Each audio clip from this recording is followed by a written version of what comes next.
L'histoire d'Elon Reeve Musk commence le 28 juin 1971 à Pretoria, en Afrique du Sud. Sa mère, May Aldman, est canadienne. Elle a un passé de mannequin et s'est reconvertie en nutritionniste. Son père, Errol Musk, lui, est sud-africain. Il est ingénieur mécanicien, promoteur immobilier et possède une mine d'émeraude en Zambie. C'est avec son père qu'il apprend les tâches manuelles, à fabriquer des objets, à faire attention aux détails et à se salir les mains. On raconte d'ailleurs que le jeune Elon fabrique des petites fusées en carton dès son enfance. C'est donc à Pretoria que notre histoire commence, que le jeune Elon grandit et forge ses premières armes.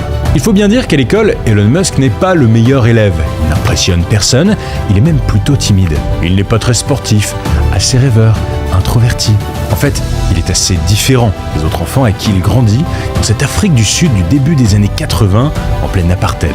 Pour rappel, depuis les années 50, s'est développée une politique de ségrégation ethnique dans le pays qui consiste à établir des zones spécialement réservées aux Blancs et d'autres spécialement réservées aux Noirs.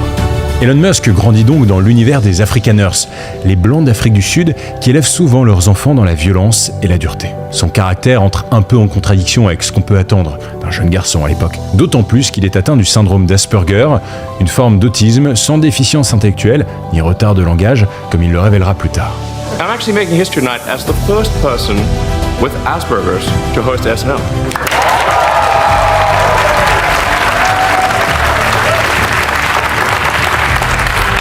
Or at least the first to admit it. Le jeune Elon lit beaucoup, et c'est en se plongeant dans des univers loin de son quotidien qu'il se sent vraiment à sa place. Il lit des BD sur l'espace ou des livres comme Le Seigneur des Anneaux par exemple. Elon rêve d'ailleurs, de partir loin, très loin. Mais il y a bien une personne avec qui il aime passer du temps, c'est son petit frère, d'un an de moins, Kimball Musk. Les deux petits gars sont assez fusionnels, ils se comprennent, ont à peu près les mêmes envies. Il y a aussi Tosca, la petite dernière, née en 1974, qui vient souvent jouer avec ses grands frères. Ainsi, Elon, Kimball et Tosca grandissent dans une fratrie soudée, jusqu'à ce qu'un événement vienne perturber leur petit équilibre en 1980. Leurs parents divorcent. Les petits partent alors vivre avec leur mère, mais assez vite, Elon, l'aîné de la fratrie, décide de rejoindre Errol, son père, pour vivre avec lui. C'est le début d'une période difficile et étrange de vie commune entre un père et son fils. Étrange, le mot est faible. Elon Musk raconte que chez son père, il subit des violences physiques et psychologiques. Et dans cette lourde atmosphère, son envie de s'en aller se renforce. Il veut partir à l'aventure, découvrir des mondes encore inexplorés. Alors qu'il a 10 ans, Elon se promène avec son père dans un supermarché de Pretoria. Il déambule, sans trop savoir ce qu'il cherche, et entre par hasard dans un magasin de musique. Le petit Elon n'est pas trop intéressé par les disques et par les instruments, mais un tout autre objet, tout au fond de la pièce, retient son attention. Un ordinateur.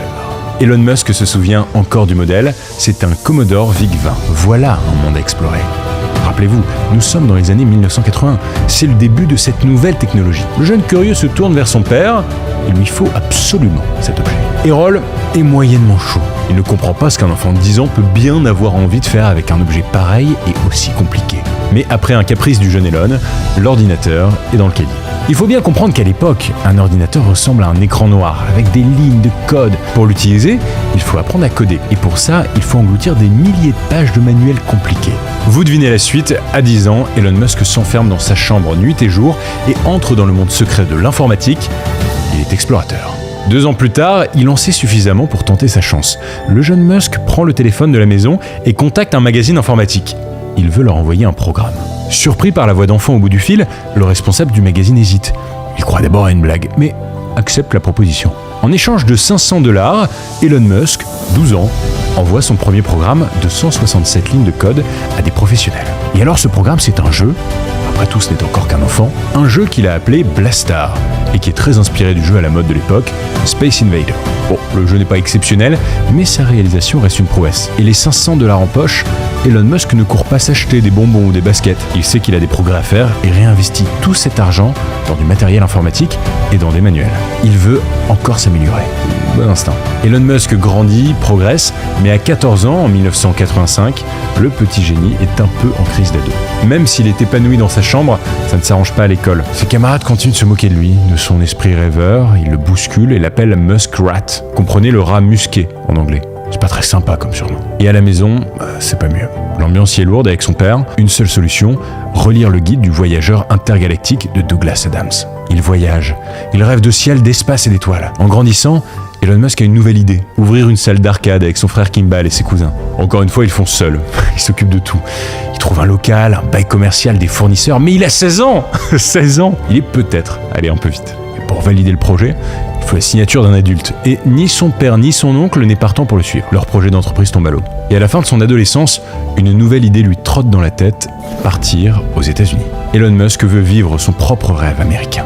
En fait, il ne se sent pas à sa place en Afrique du Sud, qu'il trouve trop fermée, trop violente. Ah, l'Amérique, celle qui a conquis l'espace, la Lune, celle où tout est possible, voilà son nouvel objectif. Et ça tombe bien, puisque, un peu avant ses 18 ans, il est censé être appelé par le gouvernement sud-africain pour faire son service militaire. Mais au même moment, une nouvelle loi passe, les ressortissants canadiens d'Afrique du Sud peuvent transmettre leur nationalité à leurs enfants. Le jeune Elon saute sur l'occasion. Rappelez-vous, sa mère est canadienne, mais lui, pas encore. Alors, ni une ni deux, il fait toutes les démarches pour devenir canadien, sans regret. Il prépare sa valise, quelques polos, quelques romans, des manuels, son ordinateur évidemment. Elon Musk saute dans un avion, direction Montréal. Enfin, il s'en va. Nous sommes en 1988, le voilà arrivé sur le sol canadien. Pas le même climat, mais c'est pas grave, c'est l'aventure. Dans la poche de son manteau, un papier avec l'adresse d'un oncle. Elon s'y rend et trouve une maison vide. L'oncle a déménagé. Le voilà seul dans Montréal.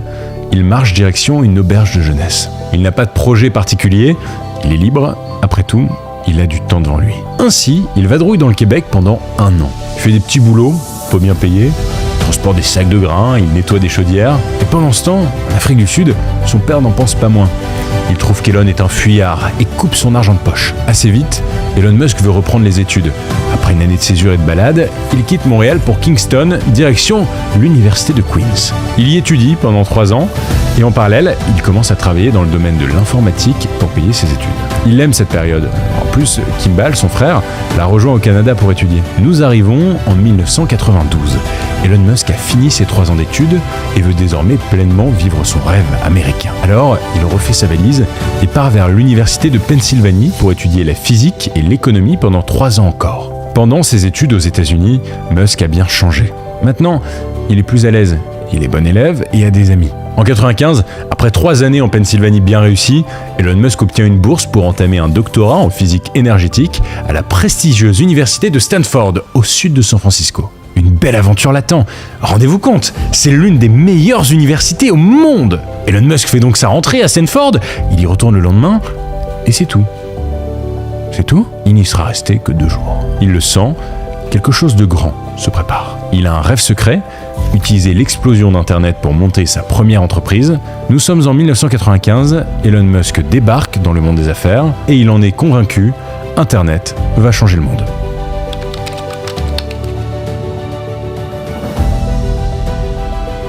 Elon et Kimball Musk ont une idée bien précise. Ils veulent créer une plateforme en ligne qui pourra aider les entreprises à entrer en contact les unes avec les autres. Un peu comme les pages jaunes, mais sur Internet. Une idée assez révolutionnaire en 1995. Leur problème, c'est l'argent. Mais ils ont prévu le coup. We had no money. We slept in our office because we could pay rent either an office or a house. And we're like, we'll just do the office. À Queens, ils se sont fait un petit carnet d'adresses. Ils commencent à connaître du monde. Alors, comme à l'époque de son premier jeu vidéo Blastar, Elon prend son téléphone et tente sa chance. Il appelle une connaissance et essaye de lui vendre le projet. Il est assez doué pour ça. Et finalement, un fonds d'investissement canadien accepte d'investir 3 millions de dollars. C'est le début de la première entreprise d'Elon Musk, Zip2. Elon prend assez vite la direction de la boîte et tout naturellement, il en organise le développement. Matériel, publicité et surtout employés. Zip2 fonctionne plutôt bien et Elon Musk se révèle très exigeant. On dit même un peu tyrannique avec ses équipes. En fait, celui qui explique encore le mieux cette période, c'est son frère Kimball. Depuis tout petit, Elon travaille d'une manière assez hors norme, il faut le dire. Il a dévoré les manuels de code, il lit 2 livres par jour et apprend par cœur une encyclopédie. Kimball confie que son grand frère avait un côté monsieur je sais tout, un peu insupportable. Cette quantité de travail qu'il s'impose à lui-même, il l'exige aussi de ses collaborateurs. Le rythme est effréné, c'est dur, mais ça marche. 4 ans plus tard, en 1999, Elon et Kimball Musk ont bien développé Zip2. Une entreprise informatique propose de les racheter pour 310 millions de dollars. Évidemment, c'est surtout le fonds d'investissement canadien qui empoche, mais Elon Musk prend 15 millions de dollars en passant, confortable à 28 ans. Ici encore, son état d'esprit n'a pas trop changé depuis l'époque de Blastar. Pour l'instant, pas question de se payer des voitures de luxe, il faut tout réinvestir très vite. Utiliser la technologie, changer le monde. En devenant millionnaire, Elon Musk a étrangement beaucoup plus de contacts avec son banquier, mais il trouve que les virements bancaires sont longs et ringards. Alors, il imagine un nouveau concept. Il veut créer une banque en ligne.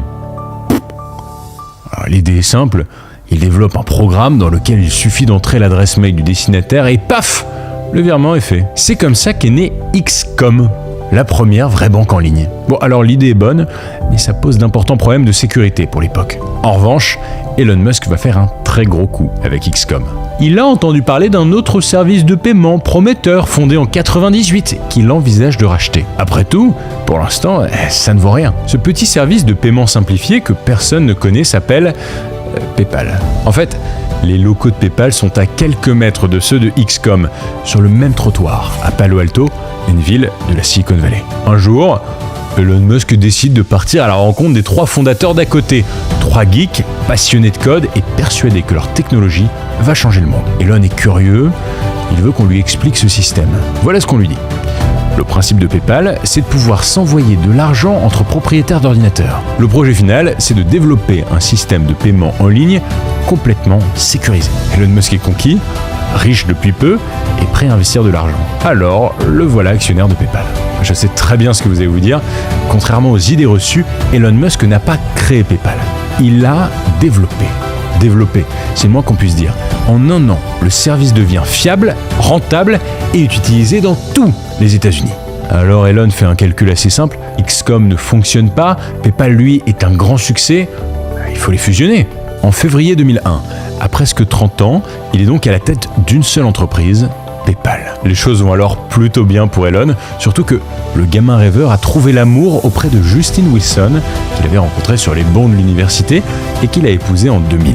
Côté business, en octobre 2002, il reçoit une proposition. L'entreprise eBay veut acheter la petite pépite du paiement en ligne pour la modique somme d'1,5 milliard de dollars. Ça y est, il se rapproche des géants. Ça ne se refuse pas. La vente est conclue, Elon Musk empoche 175 millions de dollars. Alors que tout semble lui sourire, un drame se joue dans sa famille. Son premier fils, Nevada Alexander, né en 2002, meurt des suites d'un arrêt respiratoire à seulement 10 semaines. On ne sait pas si c'est ce drame qui l'a forcé à se construire une carapace, mais en tout cas, à partir des années 2000, l'image publique d'Elon Musk change. Il commence à se créer un personnage, le patron extraverti, original. Cette fois, il s'autorise quelques folies. Une voiture de sport McLaren, un grand appartement à Palo Alto, et puis un petit avion privé. Sympa ? Un peu bling-bling le Elon, mais un bling-bling maîtrisé. Son argent, il s'en sert surtout pour investir. L'année 2002 est un moment assez particulier dans la vie d'Elon Musk. Il est célèbre, riche, PayPal est vendu, et sa vie privée vient d'être chamboulée. Il doit prendre un nouveau départ. Alors, ses rêves d'enfant le rattrapent. Il se tourne vers les étoiles, il rêve d'espace. Une idée lui vient. Il a été récemment assez déçu par les activités de la NASA. Il trouve que depuis les années 70, la conquête de la Lune, de l'espace, elle est un peu ramollie. L'insatiable Elon Musk se dit qu'il faut faire mieux. Et que lui, il compte faire mieux. Alors, sans se poser trop de questions, il fonde une entreprise aérospatiale privée, SpaceX. Depuis longtemps, il a un désir secret. Aller sur Mars. SpaceX doit devenir un vrai projet qui pourra faire le travail que ne fait pas la NASA. Well, I think fundamentally the way we help NASA is by lowering the cost of access to space, allowing us to do more interesting things for a given budget. In fact, I think what we're doing is critical to the future of NASA. Il pense par étapes. Il faut construire un lanceur qui puisse envoyer des vols habités, réussir à mettre les fusées sur orbite et à terme, rejoindre Mars. Avec le projet SpaceX, Elon Musk entre dans une autre dimension. Définitivement, il veut changer le monde. Développer une entreprise dans le domaine aérospatial, c'est long. Très long. Donc en attendant, Elon Musk décide d'investir un peu d'argent dans le capital d'une autre entreprise. Une entreprise qui fabrique des voitures électriques haut de gamme. Ça s'appelle Tesla. Je sais ce que vous allez vous dire. Encore une fois, non, il n'a pas créé Tesla. Il a juste intégré l'aventure en 2004. Pour lui, la voiture électrique est vouée à un grand avenir. Donc, il investit directement 50 millions de dollars. En 2004, il apprend en plus un heureux événement, enfin, 2 heureux événements. Il vient d'avoir des jumeaux avec Justine, Griffin et Xavier. Donc autour de 2005, Elon Musk prend beaucoup d'importance. Il veut devenir l'entrepreneur du futur, découvrir d'autres planètes, libérer les humains des hydrocarbures. Il veut devenir un super-héros, quoi. Un peu comme les personnages de son enfance. Je crois que lorsque j'étais petit, je me disais, si tu peux devenir un sorcier, ça peut être super cool. Mais ce n'est pas vraiment possible dans la vraie vie. Alors je crois que la chose la plus proche de ça, c'est d'être ingénieur. Is engineering. Mais avant, en 2006, Justine lui annonce non pas 1, ni 2, mais 3 heureux événements. Elon Musk devient cette fois papa de triplés, 3 garçons encore, Kai, Saxon et Damien. Un super-héros. À partir de 2007, Elon Musk commence à jouer avec cette image. Dans les médias, on le compare à Tony Stark, aka Iron Man, ce super-héros milliardaire. D'ailleurs, Elon Musk va même rencontrer Tony Stark en personne, enfin Robert Downey Jr. En 2007, l'acteur américain prépare son rôle pour incarner le prochain Iron Man. Curieux, il se rend aux locaux de SpaceX pour découvrir cette mystérieuse usine. Il est accueilli par Elon Musk lui-même, qui lui fait visiter les lieux. Il y découvre la fabrication des fusées Falcon avec des machines futuristes. On est presque dans Star Wars. Cette rencontre renforce la proximité entre l'image d'Elon Musk et celle de Tony Stark, à tel point qu'Elon Musk fera même des apparitions dans certains films Iron Man. Mr. Musk, how are you? Congratulations on the promotion. Thank you very much. Those Merlin engines are fantastic. Yeah, good idea for an electric jet. You do? Then we'll make it work. Chez Elon Musk vit le rêve américain. En 2008, les affaires le rattrapent. La crise des subprimes commence. L'économie américaine s'effondre. Et Elon Musk frémit. Il s'enferme. Il ne veut plus parler à personne et divorce de Justine Wilson. En fait, Tesla ne marche pas très bien. À l'époque, seul un modèle existe, c'est le Roadster, et il se vend très mal. Et il faut dire quand même qu'il coûte $1 million le bazar. Et côté SpaceX, c'est pas la joie non plus. Sa fusée, la Falcon 1, ne fait qu'essuyer des échecs. 3 lancements tentés, 3 lancements ratés. Il n'a presque plus d'argent et bientôt, la clé sous la porte. Au fond, il ne lui reste qu'une chance. Elon Musk organise une 4e et dernière tentative de lancement de Falcon 1 en orbite. Le peuple américain médusé se réunit pour observer l'événement. 3, 2, 1, Falcon 1 décolle. Elon Musk a les yeux rivés sur la fusée. 5, 4, 3, 2, 1, 0. We're in stage We have 1. liftoff indication. We have liftoff. Ça y est, l'espoir est de retour. Fort de ce succès, il affirme que SpaceX est désormais un acteur incontournable de l'aventure aérospatiale. Son téléphone sonne. La NASA lui propose un contrat de 1,5 milliard de dollars pour organiser des allers-retours entre le Cap Canaveral, une base de lancement des fusées en Floride, et l'ISS, la Station Spatiale Internationale. La NASA vient de lui sauver la vie. Et en fait, ce gros contrat lui permet aussi d'essayer de sauver Tesla. Il investit énormément dans ses voitures électriques et peut enfin lancer une vraie production industrielle pour l'entreprise. Surtout, il peut développer un nouveau modèle de voiture plus abordable que le Roadster et qui va devenir le classique de la marque, la Tesla Model S. Côté marketing, il joue sur l'ambiance futuriste. Pas de concession Tesla, on achète plutôt en ligne et les voitures doivent souvent être mises à jour. En gros, pour avoir accès aux nouvelles fonctionnalités de la voiture, il suffit de lancer la mise à jour et paf, le lendemain matin, vous avez plein de surprises. Entre 2009 et 2012, il s'investit corps et âme dans les affaires, même si entre-temps, il épouse l'actrice Tallulah Riley. En 2012, c'est officiel, SpaceX ravitaille l'ISS, Tesla est entré en bourse, Elon Musk est l'un des hommes les plus puissants du monde. À cette date, le magazine Forbes estime sa fortune à 2 milliards de dollars. En fait, c'est surtout l'entrée en bourse de Tesla qui est à l'origine de sa richesse. Si l'action Tesla chute, sa fortune, composée d'actions Tesla, chute aussi. Malgré ses succès, Elon Musk n'est pas encore complètement reconnu dans le monde des affaires. On se moque de lui, on le prend pour un illuminé. Mais en 2013, le magazine international Fortune le nomme homme d'affaires de l'année. alors on commence à se dire que c'est du sérieux.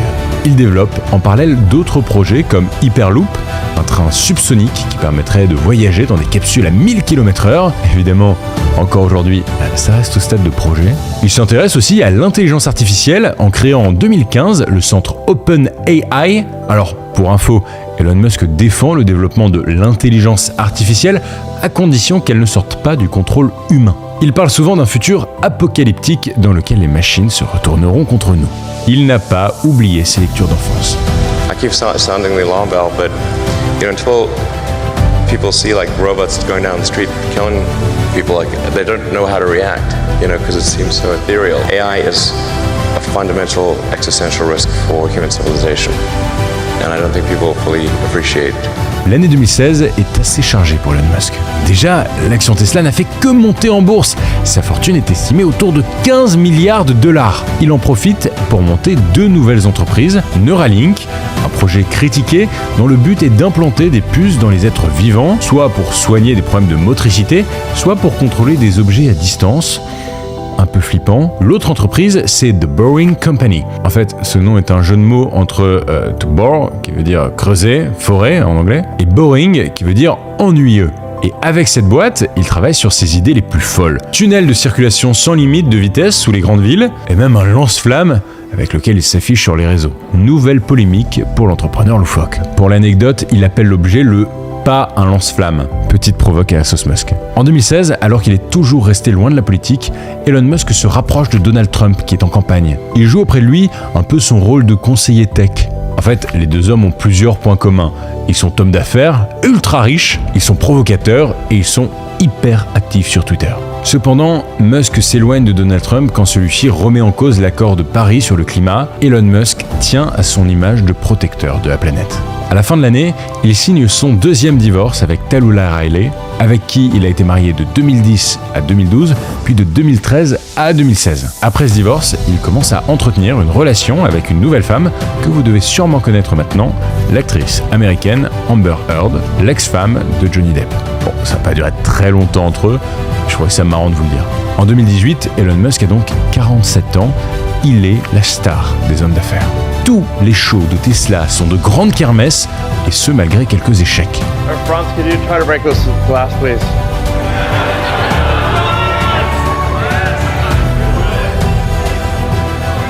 Yeah. Sure? Yeah. Oh my fucking god. Well, maybe that was a little too hard. Elon Musk se fait également remarquer alors qu'il est invité sur le plateau du célèbre podcasteur américain Joe Rogan et qu'il fume du cannabis, en plein direct. Alors, vous vous en doutez, ça avait fait pas mal polémique. Cette même année, sa relation avec la chanteuse canadienne Claire Boucher, dite Grimes, est dévoilée. 2 ans plus tard, en mai 2020, le couple accueille un heureux événement. Cette fois un seul, et devinez quoi, c'est encore un garçon. Et je sais pas si vous êtes prêts pour le prénom donné au gamin, mais le prénom du petit va être une nouvelle polémique mondiale. XAEA12. Surnommé X, un nom de code. Elon Musk est bien d'une autre planète. Nous sommes alors en 2020, SpaceX est suffisamment développé pour devenir le partenaire numéro 1 de la NASA. À ce moment, il est le 8e homme le plus riche du monde, avec 72 milliards de dollars. Son épopée continue. Au début de l'année 2021, la bourse s'envole. Elon Musk a 49 ans et il devient officiellement l'homme le plus riche du monde. 190 milliards de dollars. Sa seule réaction sur Twitter, ça fait bizarre. Bon, au boulot. Alors c'est quoi les petits plaisirs quand on est l'homme le plus riche du monde? On achète quoi? Eh bien je vais vous le dire, le 14 avril 2022, Elon Musk annonce avoir envie de racheter Twitter.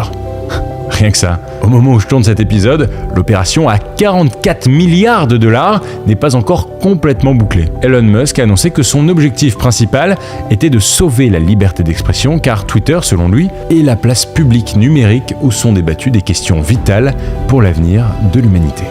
Bon, et ça n'arrive quasiment jamais, mais la situation a changé depuis le tournage de l'épisode. Elon Musk ne veut plus racheter Twitter. Selon lui, l'entreprise n'a pas fourni toutes les informations demandées lors de ce rachat. notamment concernant le nombre de comptes inauthentiques actifs sur le réseau. Vous savez, sur chaque plateforme, il y a des bots qui font un peu gonfler le nombre d'utilisateurs. Bon bah ici, Musk aimerait savoir combien. À l'heure où je tourne cet erratum, ça vient de tomber, Twitter a attaqué en justice Elon Musk et le procès aura lieu en octobre. Affaire à suivre, fin de cet aparté et on retourne au studio.